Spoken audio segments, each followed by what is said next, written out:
Ao anatin'ny lafim-baovao ara-politika hatrany nanateraka valan-dresaka ho an'ny mpanao gazety tetsy amin'ny foibeny tetsy 67 hektara ny avy ao amin'ny antoko mafy izay tarina Andriamatora Kotoarjona Avogo fotoana mofo niresahany ity antoko ity mahakasika indrindra ny fifidianana izay ho tanterahana eto amin'ny firenena.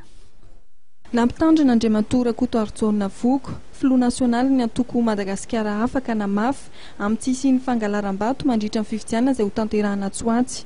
Isan'ny mivoatra izay nandritra ny valan-dresaka ho am-mpanao gazety tetsy amin'ny foibeny mafy tetsy 67 hektara Omaly.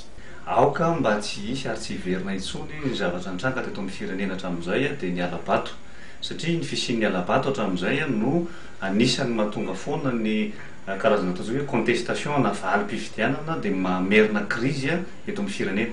Nomena toromarika ireo mpikatroka ifotony ary ny nafinaritra sady nampalahelo na pihetsi-po dia misy na dia tongotra avy any amin'ny 420 kilometatra, 80 kilometatra, 20 kilometatra hamonjy an'io fotoan-dehibe io.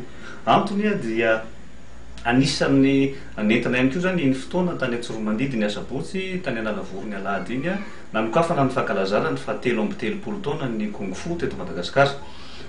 Tsy adino mihitsy moa zany fa mifanindran-dalana ny Kung Fu sy ny antoko Madagasikara afaka eo amin'ny fampandrosoana ny firenena ary izay no nanomezana baiko ny mpikambana eo amin'ny sehatry ny tsy fandriampahalemana izay tena manjaka dia manjaka tokoa any amin'ny faritra iny.